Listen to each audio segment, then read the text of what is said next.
उत्साह ये कर दीजिए, हो गया, कर दो।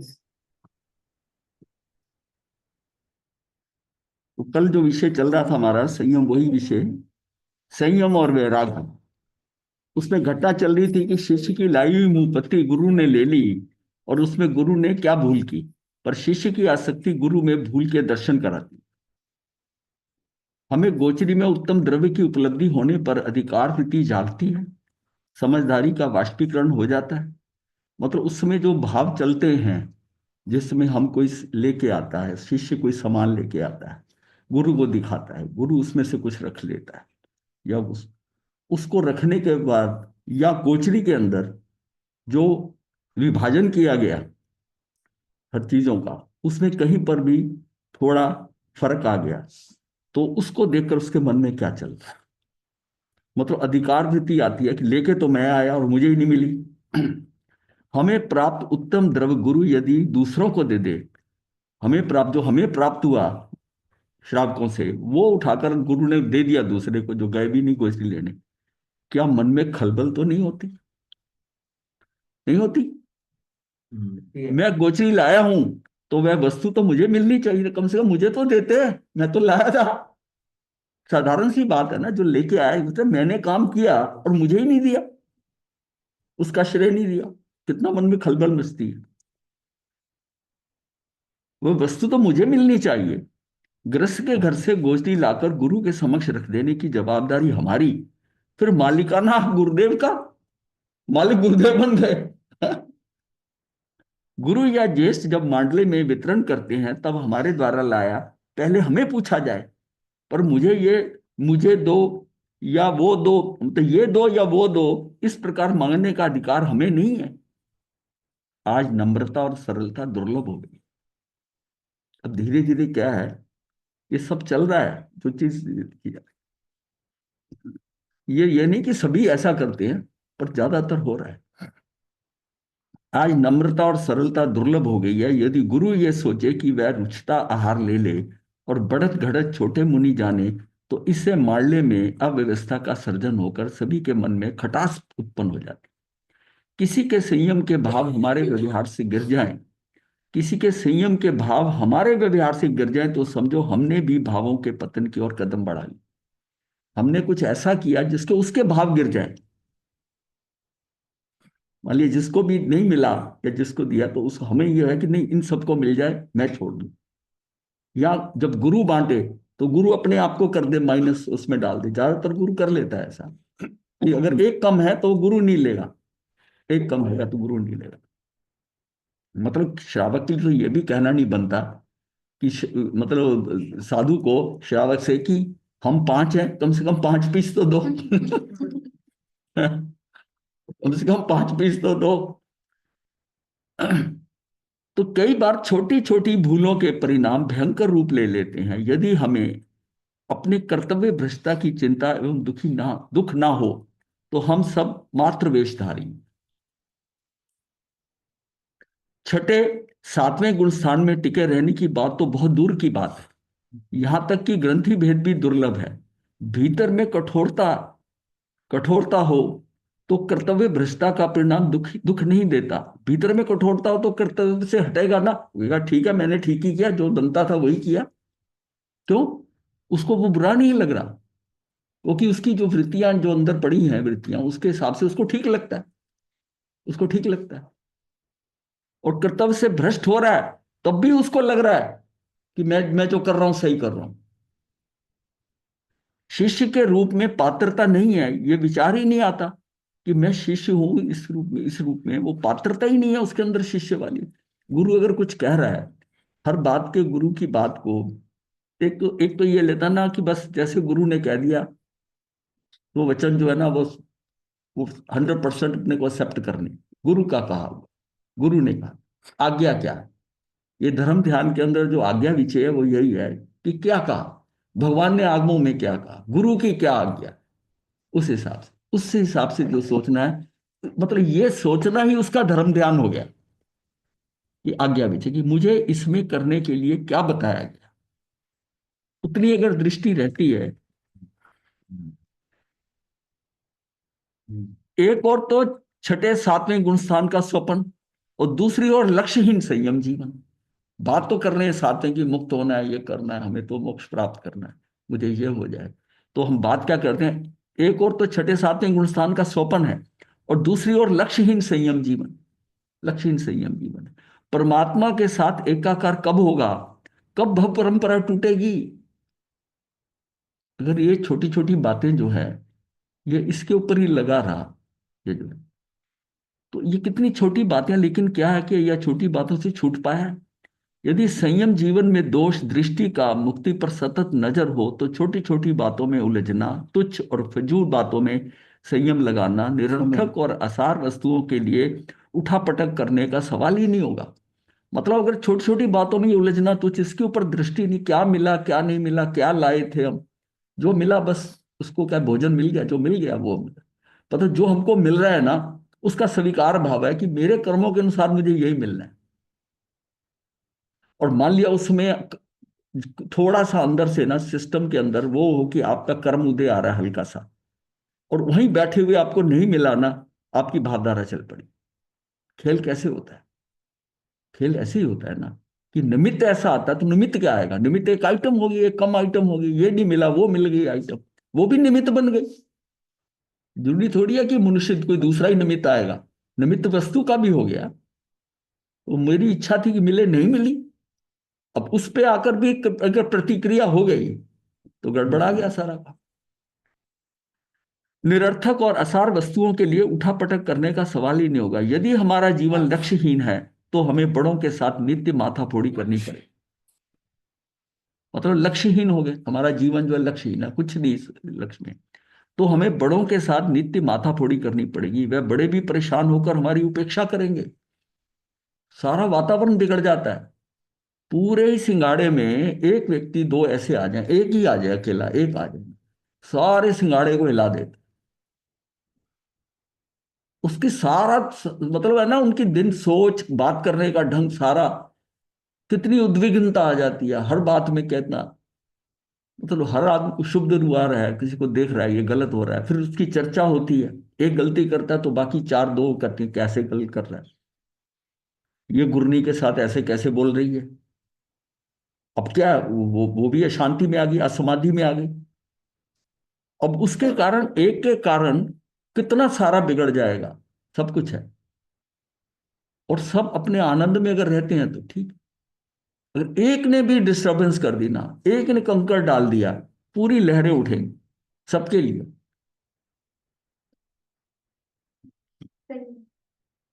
हमारे गुरु भी थक कर हमें कुछ भी कहना छोड़ देंगे, फिर आखिर में होगा छोड़ो इसको। अब गुरु के मन में ये बात आ गई कि छोड़ो इनको, इनका जो होना होगा हो जाएगा। अब ये जो है, यहां तक भी हुआ कि गुरु छोड़ के चले गए। हाँ, वो इतने शिष्य जो है, 500 शिष्यों को, वो इतना मतलब इतने उद्विग्न हो गए कि कहां तक इनको संभालूं, कैसे सारे ये हैं। तो चले गए। और नाम उनका गर्धाचार्य रखा है, वो इसलिए कि वो 500 गधे थे, उसके ऊपर आचार्य बने थे वो। गर्धाचार्य, गर्द जो है ना, गधों के आचार्य बन गए, तो उसको तो जाने, अपनी समझ करके उनका इनको छोड़ना ही भला है, इनको कौन सिखाएगा, कैसा सिखाएगा। ये सबसे बड़ी ना अवनति का ये कारण होता है कि गुरु आपको त्याग दे। गुरु के मन में अगर ये भी भाव आए, नहीं इसका जो होना वो हो जाएगा, मुझे क्या लेना दे, तो इसी में गया वो, इसी में गया। स्वयं पर चौकन्नी नजर रखते हुए दोषों से छूटने के लक्ष्य में कटिबद्ध होना है। प्रत्येक अंतर मुहूर्त में हमें परमात्म स्वरूप में डूबने का पुरुषार्थ जारी रखना है। यहां से वो बात आती है, प्रत्येक अंतर मुहूर्त में हमें परमात्म स्वरूप में डूबने का पुरुषार्थ जारी रखना है। वो जो हमने बात की थी कि हर 48 मिनट के अंदर आप सोचो कि मुझे ये बात बिल्कुल ऐसी लिखी है, वो आसानी से समझ आती है इसमें जिस भाषा में लिखी हुई है। प्रत्येक अंतर मुहूर्त में हमें परमात्म स्वरूप में डूबने का पुरुषार्थ जारी रखना है। ये अगर बात हम पकड़ ले, गुरनी है पूरा सिंगाड़ा जो पूरे जो लोग हैं, कि भाई 48 मिनट है ना, जैसे होता ना कि ये इसकी मौन व्रत रखना है, उनकी शांति के लिए, आत्मा की शांति के लिए 2 मिनट तक सब रखना है। तो हर 48 मिनट में वो, हाँ, वो घंटी जैसे होती है ना, वो बज जाए, सभी 1-2 मिनट के लिए अपने अंदर चले जाए। अगर ये अभ्यास हो जाए, नथिंग लाइक दैट। मतलब ये वाली जो बात है ना, और फिर धीरे धीरे इतना अभ्यास हो जाएगा कुछ वर्षों में कि आप अपने आप हर हर अंतर मुहूर्त में आप अंदर जाना शुरू हो जाओगे। फिर धीरे धीरे वो अंदर जाने की और स्पीड बढ़ जाएगी। जरा सी बात हुई आप अंदर, जरा सी बात हुई अंदर, बात करते करते अंदर जाने का भाव हो जाएगा। ये सबसे अच्छी स्थिति होती है। आपको बाहर रहने का, सुनने का नहीं। जब कोई बात है, खाली बैठे एकदम अंदर चला जाए। इतना ऑटोमेटिक सिस्टम हो जाएगा कि आप अंदर चले जाओ, अंदर से टच हो रहा है। यहां तक कि जो बात कर रहे हैं ना, कई बार सामने बैठे बात कर रहे हैं ना, उनको लग रहा है कि हमारी ये बात सुन रहे हैं। वो अंदर से ये लिए हुए है, ये मेरे से अलग है, मैं अपने में।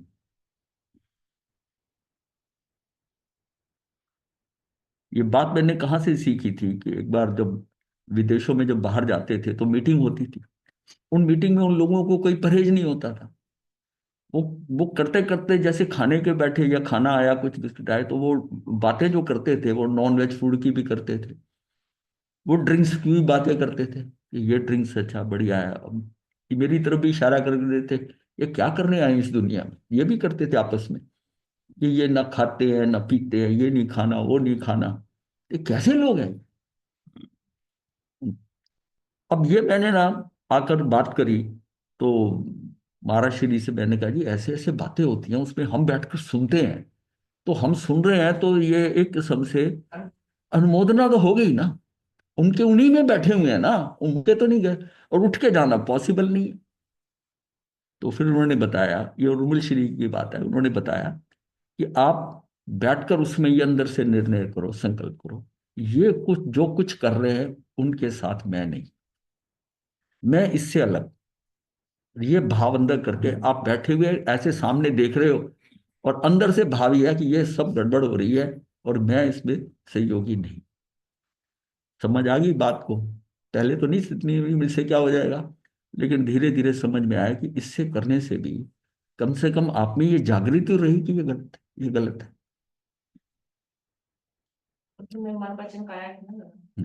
इसका मतलब फिर इसको हमने प्रयोग करा कि जहां बैठे हैं, कोई बातचीत हो रही है, किसी पे हो रहा है, आप बस बैठे रहो, सुनते रहो, लेकिन सुनते हुए मन में कि मैं इनसे अलग, मैं इस बात से अलग। किसी को ये कहना कि नहीं इसको बंद कर उठ के चला जाओ, वो भी थोड़ा कई बार संभव नहीं होता कि किसी को ये कहना। वो अपनी बात में लगा हुआ है।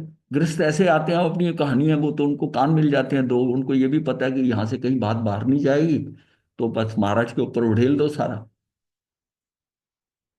अंदर अपने आप को हल्के होकर खाली होकर चले जाएंगे, महाराज को भर देंगे।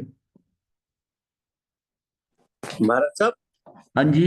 एक छोटी सी बात इसके आगे थोड़ी सी क्लियर करिए, क्योंकि हाँ जी। ये इस चीज के अंदर ना मैं काफी परेशान रहता हूँ।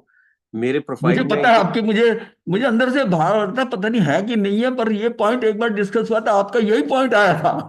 ये आपको बरसा याद ये होगा, एक डेढ़ साल पहले। हाँ बरसा ये मेरे को ना अभी भी बड़ा परेशान करता है। हालांकि मैं कोशिश तो करता हूँ, लेकिन कभी कभी ना मजबूरी के अंदर आप देखो वही पैसे। जो मैंने बताया ना, उस समय आपके पास और कोई चारा नहीं है, मैं समझ सकता ये हूँ। पहले की बात हुई हाँ, थी। ये पहले बात हुई है कि आप उस समय अपने आप को अंदर ले लो कि ये जो कुछ कर रहे हैं ना, मैं इनके साथ सहयोगी नहीं।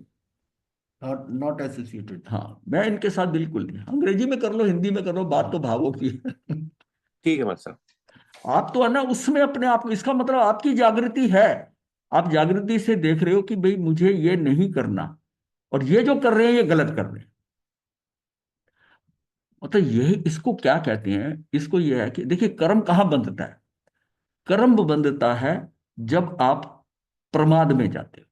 बिना प्रमाद के कर्म नहीं बनता। प्रमाद में जब जा रहे हैं तो उस समय उस प्रमाद के कारण ही आपका कर्म बंद होना है। लेकिन आप जागृत हो कि ये गलत कर रहे हैं, ये जो बात हो रही है ये अकरणीय है। और करणीय और अकरणीय का बोध रहना ही जो है वो अप्रमत्तता है। कि जो हितकर है उसको मैं एक्सेप्ट कर रहा हूं। और प्रमाद और अप्रमाद की डेफिनेशन ही यही है कि जो गलत रास्ता उसको एक्सेप्ट कर रहा हूं, और जो सही है उसको रिजेक्ट कर रहा हूं। तो ये करणीय और अकरणीय का बोध जब खराब होता है, ये बोध धुंधला पड़ जाता है, तो हमें पता ही नहीं चलता कि मैं प्रमाद में हूं कि अप्रमाद में हूं। वो क्रिया हो जाती है, तब जब होश आता है, वो भी आ जाए तो होश आता है तब हमें लगता है नहीं नहीं गलत हो गया, ये तो मेरे से गलत हो। लेकिन अगर वो जो उसका भेद है, यानी बोध है, भेद का मतलब बोध है कि ये करनीय था, ये करने लायक था, ये नहीं करने लायक है, ये बोध अगर क्लियर रहता है करनी और अकरनी का, इसका मतलब आप अप्रमत है। अब ये चीज दिमाग में जकर चली जाए तब आपको कर्म का बंध नहीं, कर्म का बंध। जब हम कहते हैं कि अक्रिय होना है, अक्रिय होना है, देखिए दो तरह के वीर्य होते हैं। वीर्य मतलब शक्ति, आत्म की शक्ति। उस शक्ति में सकर्म वीर और अकर्म वीर होता है। जब हम सकर्म वीर हैं, कर्म सहित, सकर्म वीर हमारी शक्ति जो होती है करने की हो रही है, सकर्म वीर, कर्म। सकर्म जो है, हाँ सकर्म वीर। तो कर्म जो उसके सकर्म है और अकर्म दो है, इसलिए इसको वीर को कहा गया। क्योंकि अगर ये वीर अंतराय, यानी अंतराय कर्म का वो है, वो कर्म तो यहीं छूट जाने हैं। इसका मतलब जब आत्मा सिद्ध शिला पे जाएगी तो क्या उसके अंदर वीर शक्ति खत्म हो जाएगी, जो आत्म वीर शक्ति? नहीं। दो तरह के वीर शक्ति, एक शरीर के स्तर पर है, एक आत्मा के स्तर पर है। आत्मा के स्तर के ऊपर तो वो जाएगा ये, आत्मा के स्तर पर, जो शरीर के स्तर पर है, शरीर के स्तर पर। अब ये बार बार अक्रिय होने की बात जो करते हैं, अक्रिय होने की बात यह है कि ये अकर्म वीर है। जब तक सकर्म वीर है तब आप या तो अच्छा करोगे या बुरा करोगे, कर्म का बंध तो हो गया ना, सकर्म। इसका मतलब मेरे अंदर जो वीर शक्ति है, वीर शक्ति क्या है? मेरे काम करने का काय बल, सोच, मेरी सोचने की, वो सारा सारा उसमें आता है। उसके कई फैक्टर्स है, जैसे उसको कभी अलग डिस्कस करेंगे उसके अंदर, कि उसमें यह है कि एक आदमी तप बहुत करता है, एक ऐसी दृष्टि बहुत करता है। एक में धृति है। धृति क्या होता है कि वो उसके अंदर एक ऐसी आत्मा में शक्ति है कि मन जो कुछ करना चाहता है वो करने नहीं देती, मतलब उसमें इतनी स्थिरता आ जाती है। ये भी एक तरह की उसके अंदर शक्ति होती है। यानी अगर हम वीर शक्ति को ले, जो आत्म वीर है, उसका अगर डिवीजन करें तो इतनी शक्तियां हैं कि ये तप कर रहा है, ये तप नहीं कर रहा, ये किस ढंग से कर रहा है, वो सारा खेल इस शक्ति का, सारा इस शक्ति का। हम अपना एनालिसिस करेंगे तो हमें पता चलेगा कि हम कहाँ कहाँ कमजोर हैं, कहाँ कहाँ कोई किसी चीज में बढ़ा हुआ है, कोई किसी चीज में घटा हुआ है। तो बात समझने की यह है कि कर्म का कहा होगा अकर्म वीर, जिसमें हमारे अंदर वो जागृत हो जाता है कर्मवीर, वो कहता है तू कुछ मत कर। अब जब हम कहते हैं कि निष्क्रिय होना है, अक्रिय होना है, ये बात लोगों की समझ में नहीं आती, क्योंकि उनके दिमाग में सकर्मवीर है। उनकी सारी जो स्थिति है वो सकर्मवीर की है कि कुछ करेंगे, अच्छा करेंगे, पुण्य करेंगे, ये कार्य करेंगे, तप करेंगे, दर्शन करेंगे। वो करने करने का भाव जो है वो अच्छा है तो पुण्य बन जाएगा, नहीं तो पाप बन जाएगा। इसका मतलब जो है सकर्म वीर जो है ये भी फंसवा रहा है, ये कर्म से बचाएगा नहीं। बचाएगा कौन? अकर्म वीर बचाए। मतलब मेरे अंदर वो वीर शक्ति आ जाए, वो शक्ति आ जाए जो मुझे कहे तूने करना ही नहीं है कुछ, तो बहुत बड़ी शक्ति अंदर है। नहीं, वो कुछ नहीं करना मुझे, वो अंदर रहेगा ही। मतलब देखना नहीं, करना नहीं, ये नहीं करना, ये शक्ति जो है ना अकर्म वीर, ये उसको बचाती। इसका मतलब है कि अल्टीमेटली कर्म तो बंधेगा ही, अगर सकर्म वीर है, करने के भाव हो रहे हैं, वो सकर्म वीर है। मुझको अकर्म वीर होना है, मेन टारगेट वहां रख। और अकर्म वीर क्या होता है कि जो है वो अप्रमादी। प्रमाद है, ये पुण्य का भाव आना भी प्रमाद है। मैं ये अच्छा काम करूं, मैं वहां जाऊं, मैं दर्शन करूं, ये भी प्रमाद है। इसको यहां तक प्रमाद समझिए। करने का भाव आना ही प्रमाद है। मुझको तो ये जो है ना, प्रमाद कहां कहां तक निकल जाए मेरे अंदर से, शुभ में करने, धर्म ध्यान करने में तो प्रमाद है, वैसे प्रमाद वो भी प्रमाद है। बड़ी क्लियर तो डेफिनेशन आ है। रहा है प्रमाद। जो आप करने की बात करो, कुछ नहीं करना, सभी प्रमाद में है। कुछ नहीं करना, कुछ नहीं करना। मतलब ये जो प्रमाद है सारा, प्रवचन कि करना भी हाँ प्रमाद है। प्रमाद है कि मैं इनको कुछ मैं दे सकता हूं क्या, मैं दे दूं या ये इनको ज्ञान मिल जाए, ये सब पर है। इसको सारे को क्या पर समय में ले लो, स्वयं समय से निकला, ये भी प्रमाद है। लेकिन जब इतने और प्रमाद करने हैं, उसमें से ये एक अच्छा प्रमाद है। बताइए बंदा गुरु जी, हाँ जी। ये प्रवचन का कैसे प्रमाद आ गया, जैसे ये समझा, थोड़ा सा समझा। आप बाहर ही निकले हुए हैं ना, आप हाँ अपनी जी। आत्मा में नहीं है।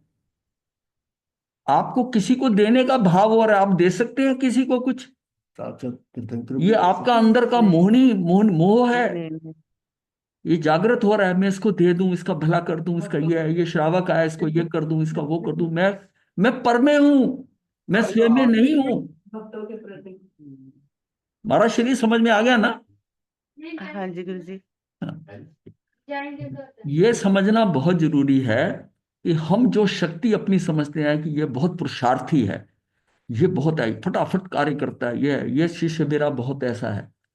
एक शिष्य शांत बैठा, कुछ नहीं करता, कुछ नहीं, आनंद में रहता, भावों के अंदर अपने अंदर ही है, तो उसने कुछ नहीं करना, कुछ नहीं करने में कुछ नहीं है। करना इट सेल्फ फंसाएगा। ये क्या है? ये अज्ञान है। ये जो करने की शक्ति है, कर्म की भावना, अकर्म की भावना, ये सारा ज्ञान है। शुद्ध उपयोग कब होता है? ना मैं करूं ना मैं भोगूं। शुद्ध उपयोग कौन सा होता है? और मैं अच्छा करूं, मैं बुरा करूं, मैं ये फल भोगूं, ये सारा ये अज्ञानता का, ये चेतना के अंदर जो फैक्टर है, ज्ञान चेतना और अज्ञान चेतना। ज्ञान चेतना क्या है? शुद्ध उपयोग। मुझे ना करना है, ना भोगना है, ना कुछ करना है। ना राग ना द्वेष। नहीं, राग द्वेष तो अलग बात है, करना ही नहीं। मेरे अंदर करने का जो भाव आ रहा है, ये सकर्म वीर है। और सकर्म वीर है तो मैं फंस रहा हूं, कर्म बंद हो रहा है, चाहे अच्छा हो रहा है चाहे बुरा हो रहा है। मुझको तो अकर्म अकर्म वीर जागृत करना है। वो मुझको अक्रिय बनाएगा, वो निष्क्रिय बनाएगा, वो करेगा। वो शक्ति मेरे अंदर है, पर मैं उस शक्ति को, मैंने क्या है, बैक बर्नर पे रखा हुआ है, पीछे, क्योंकि मुझे उसका पता ही नहीं। मैं तो पुरुषार्थ किसको समझता हूं? मैं पुरुषार्थ ये समझता हूँ कि फटाफट कर रहा है, ये करा, इतना धाकड़ प्रवचन होता है, ऐसा भजन गाया है, ये करा, समझ। उसके अंदर उसको कितना रस आ रहा है, ये सारा बाहर की क्रिया है।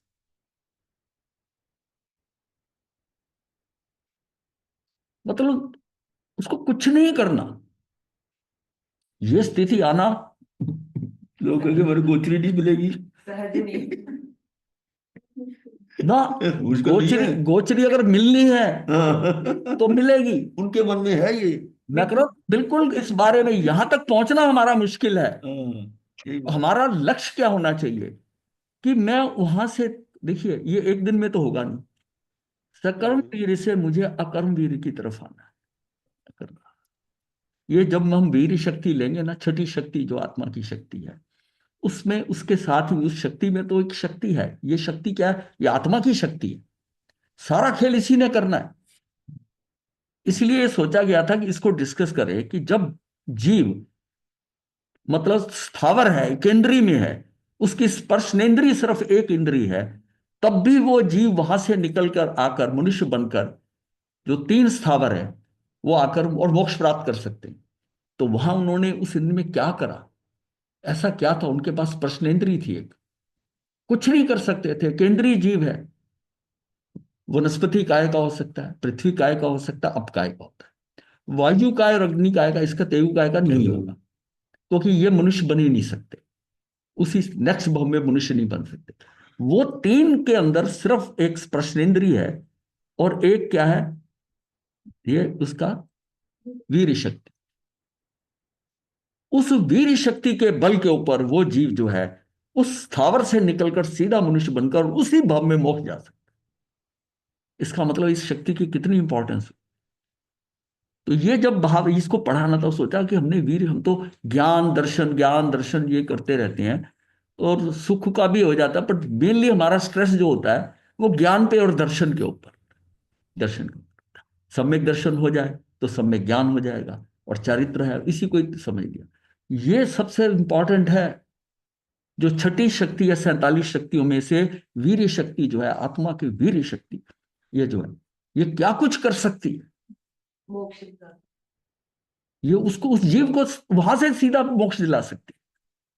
इसका मतलब उससे पहले वो स्थावर में गया तो उसने कुछ वीर अंतराय का ऐसा शोपशम किया हुआ है, क्षय किया है कि वो अब उस स्थिति में है कि, लेकिन उसकी 2000 सागरोपम की स्थिति खत्म हो गई, उसको स्थावर में जाना पड़ा, पर उसका वो कर्म बहुत क्षय हुआ, और वहां का ही उसका वीर अंतराय जो है। क्योंकि ये मुझे ना, ये शक्ति जो है ना, मुझे सुख दुख लोग मेरा क्या कर रहे हैं ये मुझे फील नहीं होता, मैं भड़क उठता हूँ, ये करता हूँ। ये शक्ति मेरी पीछे से इतनी फोर्स है कि ये मुझे रिएक्शन नहीं करने देगी। रिएक्शन और कौन सा रोक सकता है कर्म? ये अंदर वीर शक्ति रोकती है ना। ये मुझे इफेक्ट ही नहीं हो रहा, ये क्या हो रहा है, ये इसने ऐसा क्यों कह दिया, इसने मेरा ऐसा कैसे कर दिया। मतलब हमें जो स्थिरता ला रहा है, जो स्थैर्य प्रदान कर रहा है, स्थैर्य प्रदान कर रहा है, ये वीर शक्ति प्रदान कर रहा है। मैं जल्दी डामाडोल नहीं होता, चलायमान नहीं होता। नहीं तो क्या कि आदमी बड़ी जल्दी हल्की सी उसकी जेस्चर देखकर, उसके चेहरे की हमारे बात करते हुए बनावट देखकर अंदर तूफान खड़ा हो जाता है कि इसने ऐसे मुझे कैसे देख लिया। स्वयं पर चौकन्नी नजर रखते हुए दोषों से छूटने के लक्ष्य में कटिबद्ध होना है। प्रत्येक अंतर्मुहूर्त में हमें परमात्म स्वरूप में डूबने का पुरुषार्थ जारी रखना है। यदि हमारी दृष्टि लक्ष्य पर स्थिर हो जाएगी तो विहार, गोचरी, सेवा, विनय, तप, ध्यान और स्वाध्याय के लिए बड़ों को कुछ भी कहना नहीं पड़ेगा। सब समाचारी अनुसार व्यवस्थित रूप से सहजता से होता चला जाएगा, क्योंकि उस मांडले में एक सीक्वेंस बन जाता है। अब ये करना है, अब ये करना है, अब ये टाइम है, अब ये टाइम है, अब गोचरी का टाइम हो रहा है। व्यवस्था समय के अनुसार इतनी हैबिचुअल, आप देखोगे कि आप जो कार्य करते हो वो कैसे करते हो, मतलब फ्लो में करे जा रहे हो। अब इसका टाइम हो गया, अब इसका हो गया, ये प्रवचन का टाइम है, प्रवचन से आप ये गोचरी का टाइम है। वो उस फ्लो में मतलब ऐसा हो जाए एक दूसरे को, और ये भी पता है कि इसने ये करना है, इसने ये करना है, और उसने कैसी गुरु की आज्ञा है या धर्म से कैसा बताया गया, उसके अनुसार सिस्टमेटिकली। ये बिल्कुल आईएसओ सिस्टम जैसे होता है ना, कि उस पर कोई भी व्यक्ति बैठ जाए, उस टेबल से क्या काम होना है वो ऑलरेडी लिखा, उसको उसी ढंग से करना पड़े। अगर वही व्यवस्था जो है वो पूरे सिंगाड़े में है, और हर अपनी काम करके टाइम आता है, वो पात्र उठाए चला गया, वो आ गया, उसने ये कर दिया, आज कपड़े धोने का टाइम है, आज नहीं, ऐसा है, इतना व्यवस्थित है कि ऊपर ऊपर उठकर ऐसा क्यों हो रहा है, ऐसा नहीं हो रहा, आपस में बात करने की जरूरत है।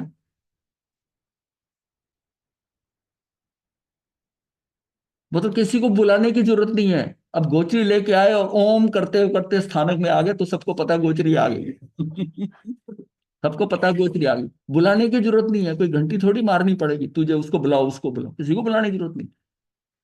अपने को ये बोलना भी, आपस में देखना भी, ये मिनिमाइज करना पड़ेगा उस लेवल का। इंटरेक्शन जस्ट फ्लो, नदी का पानी की तरह बहता रहे, अपने आप फ्लो में सारा टाइम गुजर रहा है, सब सीक्वेंस में हो रहा है। गुरनी अपनी शांत है, जिस जिसको ड्यूटी दी हुई है, जिस जिसने कार्य करना है, सब स्मूथली हो रहा है। शुरू शुरू में जब नया आता है तब होती है दिक्कत, जब एक बार साल 2 साल में सिस्टम देख लिया सारे से कार्य, कौन क्या करता है, कौन कैसी, किसकी क्या क्षमता है, क्या ड्यूटी असाइन हुई है, फिर टेंशन किस बात की, फिर आपस में एक दूसरे के प्रति किस बात का, मतलब अक्रिय ये अक्रिय फिर नहीं तो कैसे हो पाएंगे। अगर हम हर चीज में पूछते रहे, करते रहे, वैसा हुआ, उनका गलत कर दिया, ये कर दिया, आपको पता है ऐसा करना है, ऐसा करना है, जहां थोड़ी सी दुविधा है, कोई नई चीज आ गई है, उससे पूछ लो। आपको तो यहां तक भी पता है कि जो शराबक आ रहा है ना, उनकी इक्वेशन किसके साथ बंधी हुई है, इशारा करते हैं, वो वहां बैठा है, वो बैठा है, बहुत बात करने की जरूरत नहीं है, वो खुद हैंडल करे। शराबक तो चाहेगा कि सबको डिस्टर्ब करो, वो आपके पास आता, आप कहते वो उधर बैठे, मतलब तू उधर का शराबक, तू मेरे साथ क्या करेगा, बात कर। नहीं तो वो पहले यहां बात करेगा, वही बात वहां करेगा, वही करेगा, टाइम टेबल अपने को सुनना ही नहीं। पर जो श्रावक आते हैं, जो जिसके साथ लिंक्ड होते हैं, उसकी बात सुनना भी है, वो क्या चाहता है, क्या है। धर्म की बात है तो और भी ठीक है, नहीं धर्म का करा तो उसको बोला कि आज थोड़ा व्यस्त हूं, बस। एक्चुअल में गृहस्थ की ज्यादा बातें सुनने की जरूरत नहीं है, वो आपको फंसा रही है, क्योंकि आपकी वरना आप फिर निकल जाओगे बाहर, उसकी उसकी सोच में चले जाओगे। वो अपनी क्वेश्चन पे आपको ले जाता है, वो प्रॉब्लम ऐसे बताता है, आप उसकी प्रॉब्लम को हल करने लग जाते हैं। ये हमने देखा करके। आपकी आपको आप जैसे उस घर में आप करते थे ना, उससे उसकी सोच में उसको सजेशन करने लगे, अपनी फिल्म चला देते हो। और हमें अपनी फिल्म चलाने का बड़ा शौक होता है। यहाँ कहीं कोई बीमार मिलता है, कोई व्यक्ति मिलता है, जैसा जो मेरे पास फिल्म है ना, मैं फट से उसकी रील चला देता हूँ कि हमारे एक मित्र का ऐसा हुआ था, उसने इस डॉक्टर को करा था, ये दवाई खाई थी, ये अपनी फिल्म चला दी। दूसरे की क्या बात है, क्या करना है, क्यों इन्वॉल्व होना है, ये हमने सीखना है। अक्रिय होने के लिए सीखना। मैं हटूंगा कैसे इन लोगों से? और जब तक हटूंगा नहीं तो मैं आत्मा में जाऊंगा नहीं। अंतर्मुहूर्त तो कहीं का कहीं निकल जाएगा। अब तो हर अंतर्मुहूर्त के अंदर उसको जाना है अंदर। इसलिए अकेले रहना, और ग्रुप में भी रहते हुए अकेले जैसे रहना, ज्यादा इंटरेक्शन नहीं, कुछ नहीं। ये गुरनी को क्या कहती है, वो क्या कह रहा है, कुछ कर रहा है, आपको क्या लेना देना। आप अपने आप को एक इंडिविजुअल, सारी व्यक्तिगत साधना है आपकी। ग्रुप में रहते हुए सबकी साधना व्यक्तिगत है। अगर कोई सिंगाड़े में गलत आ गया तो गुरु की गलती से है ना, संभाले गुरु। दूसरे शिष्य ने क्यों बीच में इन्वॉल्व होना कि ये ऐसा क्यों कहती है हमारी गुरु? कुछ नहीं, आपकी व्यक्तिगत साधना है। गुरु की सिलेक्शन गलत हुई तो गुरु अपने आप ठीक करेगा। ये सब समाचारी अनुसार व्यवस्थित रूप से सहजता से होता चला जाएगा, परंतु यदि हमारा लक्ष्य सातवें गुण स्थान में अधिक से अधिक समय तक टिके रहने का नहीं हो तो प्राप्त संयम राख में घी डालने जैसा है। कड़वे शब्द हैं थोड़े। रखोड़ा। हम्म। ताजतल के रखोड़े भी डाल। तो बंजर भूमि में उत्तम बीज डालने जैसा है। बंजर भूमि है बिल्कुल। अब गुरु भी है, जब देखो कि सारे ही गधे हैं, अगर शिष्य मेरे हैं तो मैं उसमें क्यों, उसमें बंजर भूमि में उत्तम बीज डालने जैसा है। छोड़ के चला गया कोई और, किसी उपजाऊ भूमि में जाती, सारी भूमि बंजर है। यहां तक पहुंचने के लिए हमने क्या क्या नहीं किया। स्कूल कॉलेज की उच्चतम शिक्षा का प्रलोभन छोड़ा, एसी कार, विभिन्न वर्ण के कपड़े परिधान, होटल या रिजॉर्ट, थिएटर, नाटक देखना, आकर्षण स्थानों पर जाना आदि कितना कुछ छोड़ा है। यहां तक कि माता पिता को छोड़ा है, मौज शौक या फैशन आदि को छोड़ा है, कुटुंब परिवार छोड़ा है, अर्थात महत्व त्यागा है, फास्ट फूड छोड़ा है। लोग बड़े हाथ पिलाते थे, पिज्जा खाते थे, वो खाते थे। ऐसा भगीरथ पुरुषार्थ करके ऐसा पवित्र और ऊंचा जीवन प्राप्त करने के बाद भी अनंत काल की भूलों को फिर पुनरावृत्ति हो। अब यहां आकर फिर वो नई भूलें बना ली। ये सारा छोड़ा है। ये छोड़ना इतना आसान नहीं था जो छोड़ा है। और ये सब छोड़ा है अगर, तो मतलब इसके लिए भगीरथ पुरुषार्थ का है कि भगीरथ पुरुषार्थ करके ऐसा पवित्र और ऊंचा जीवन प्राप्त करने के बाद भी अनंत काल की भूलों को फिर पुनरावृत्ति अब फिर चालू होगी। वही जो घरों गृहस्थ में होता था, इसने ये कह दिया, उसने वो कह दिया, वो यहां भी चालू हो गया। जो प्राप्त करने के लिए निकले थे वह ना मिला तो राख में घी डालने जैसा संयम निष्फल और निरर्थक हो जाए। अब ऐसे संयम जो है ना, इनके पात्र रोगों के ढेर से मेरू पर्वत बनता है। ऐसे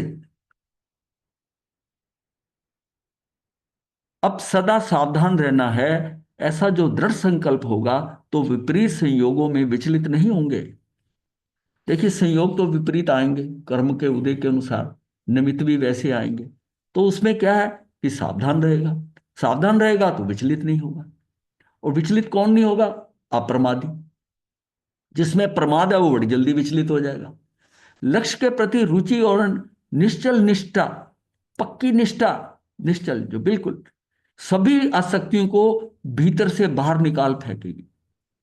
सभी आसक्तियों को भीतर से बाहर निकाल, निश्चल निष्ठा जो है ना, लक्ष्य के प्रति रुचि जो है, वो टारगेट जो होता है ना, ये अचीव करना है, इसको अचीव करना है।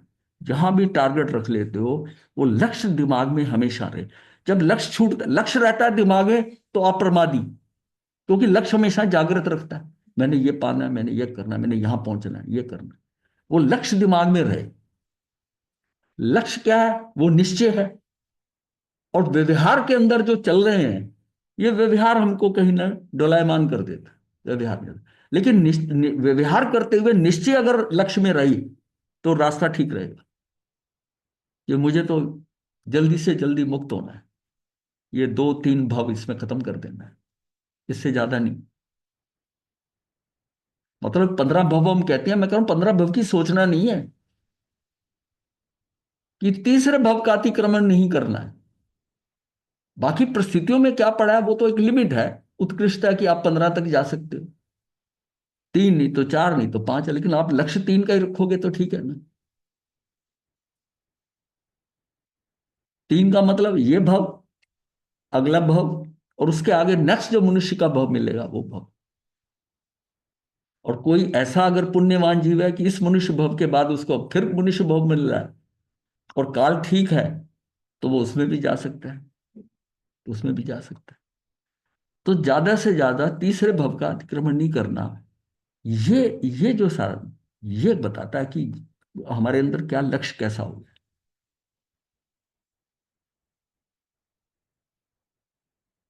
संवेद किसे कहा है? संवेद इसी कोई कहा है कि तीसरे भव का अतिक्रमण नहीं करना, लेकिन उससे पहले उसके अंदर सम आ जाए। समभाव, क्षमा का भाव, समभाव, शांति, पहले तो उसको उस पे आना पड़ेगा, तब संवेग बनेगा, तब संवेग होगा। तो उसका मतलब है उसको लक्ष्य दिमाग में रहेगा, संवेग आते ही उसको लक्ष्य रहेगा दिमाग में।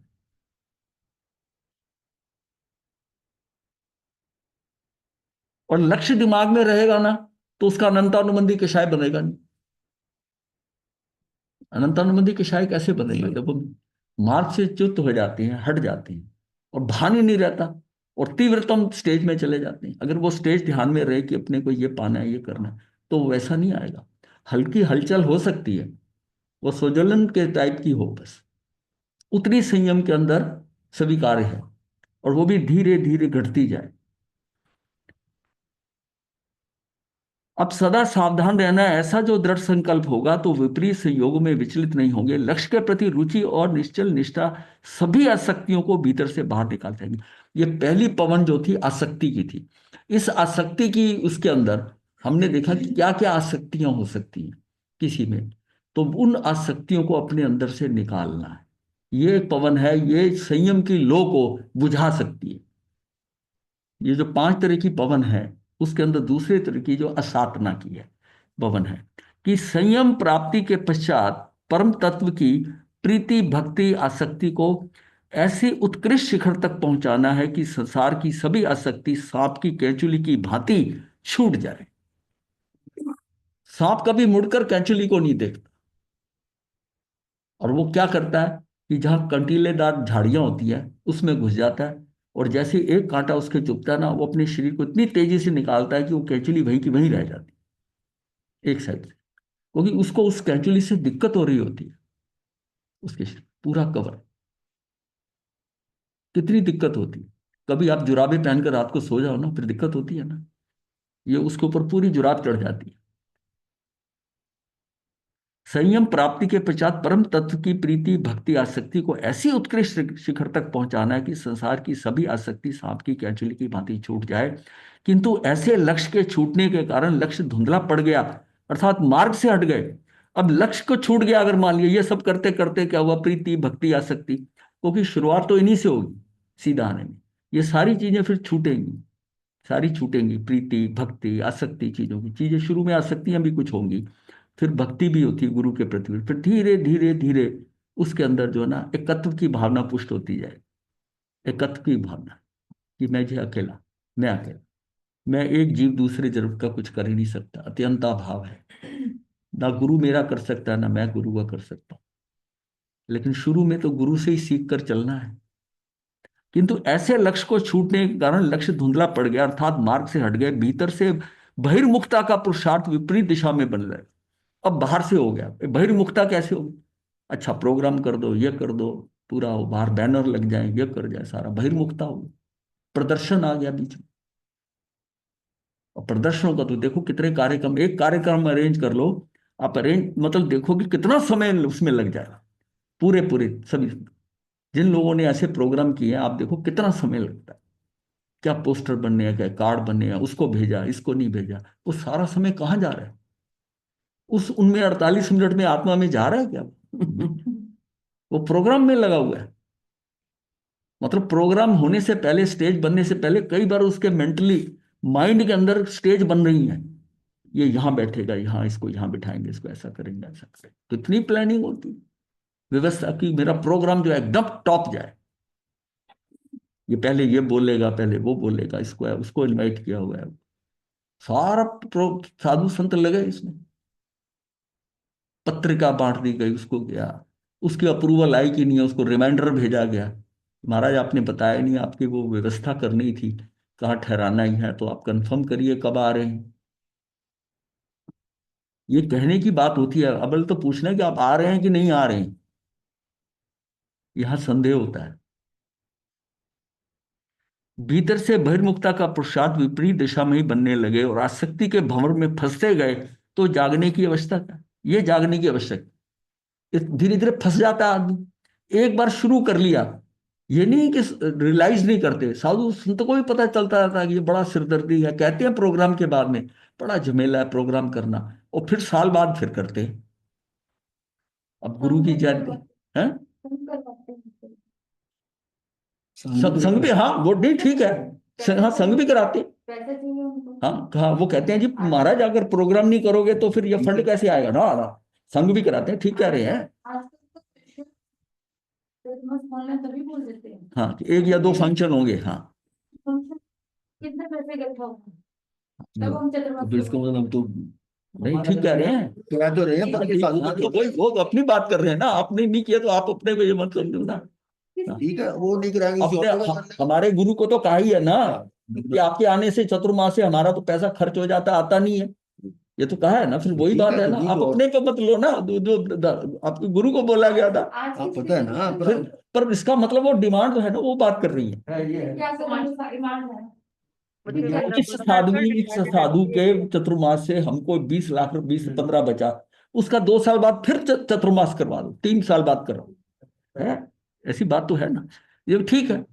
और ये कहा कि महाराज हमने कोई धर्म ढूंढनी, हमने तो स्थान ये पूरा चलाना है, समाज चलाना है, संगठन चलाना है, पैसा चाहिए इसके लिए। चाहिए हाँ, क्योंकि गुरुदेव हमारे जो है ना, वो पुण्य के दान चीज के इसके ऊपर कटाक्ष कर देते थे ना, और जब दान पे काटते थे तो वो प्रधान जो विचलित हो जाते थे कि ये खुद ही महाराज काट रहे हैं तो पैसे आएंगे कहाँ से। आप कहते रास्ता बंद हो हाँ, नहीं उन्होंने कहा, महाराज को कह दिया साफ कि जी आपका क्या कराएं, आपका तो जो हमारे पास जो बचा हुआ होता है वो भी खत्म हो जाता। वो कहते भाई मैं तो खर्च कराता नहीं। ध्यान में भी हमारे चतुर्मास कराया, जी हमारा तो पता नहीं था, बड़े भाव से कराया। हाँ, फिर बाद में ईश्वर में हमारे पैसे नहीं, इतना खर्चा है, ऐसे लिए हाँ। क्या करें। फिर उसके बाद ये फंक्शन रखा, फिर 5-6 लाख रुपए उनको इकट्ठे हुआ, सारा खर्चे निकल, अगला फिर सिस्टम कराया, अब इधर ठीक इंतजाम हो गया अपने चतुर्मास में। आसक्ति पूर्ति होने पर स्वयं को उच्च मानते हुए अंत में तुच्छ मानना, उन पर क्रुद्ध होना, ये सभी असाधनाओं के प्रकार हैं। इनके कैसे परिणाम होंगे उसकी हमें कल्पना भी नहीं होगी कि इनके परिणाम क्या होंगे असाधना के चक्र के। रोटी कपड़ा मकान तो आजकल सुलभ है, उसकी आसक्ति तो कदाचित ना हो, परंतु भक्त शिष्य संघ की आसक्ति, अन्य संयमी मुनियों के प्रति निंदा, दोष दृष्टि, अवर्णवाद, वैमनस्य का सर्जन कर देती है। चाहे जितना ही स्वाध्याय का तेल डाला जाए, परंतु यह आसक्ति वैराग्य को बुझा ही देती।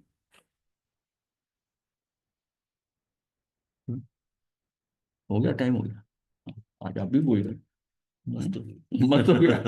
हैं? मैं तो इसलिए ध्यान नहीं देता, मैंने कहा ये अपने आप बता देंगे। मिठाई बनना गुरु जी। हाँ जी, 3 नंबर 8, क्योंकि अब 1 घंटे की आदत है ना, 45 मिनट थोड़े बहुत, वो जल्दी टाइम होता है। हाँ डोज कम हो जाती है। नमो अरिहंतानं, नमो सिद्धानं, नमो आयर्यानं, नमो वैछायानं, नमो लोहितपावनं, चतारी मंगलम अरिहंता मंगलम सिद्धा मंगलम साहू मंगलम केवली पनतो धम्मो मंगलम चतारी लोगोत्तमा अरिहंता लोगोत्तमा सिद्धा लोगोत्तमा साहू लोगोत्तमा केवली पनतो धम्मो लोगोत्तमा चतारी शरणं प्रवज्यामि अरिहंते शरणं प्रवज्यामि सिद्धे शरणं प्रवज्यामि साहू शरणं प्रवज्यामि केवली पुनतं धम्मं शरणं प्रवज्यामि चारि शरण सुकर्ण मंगल कर सदा हे मथेल मंगलम ये विषय जो है ना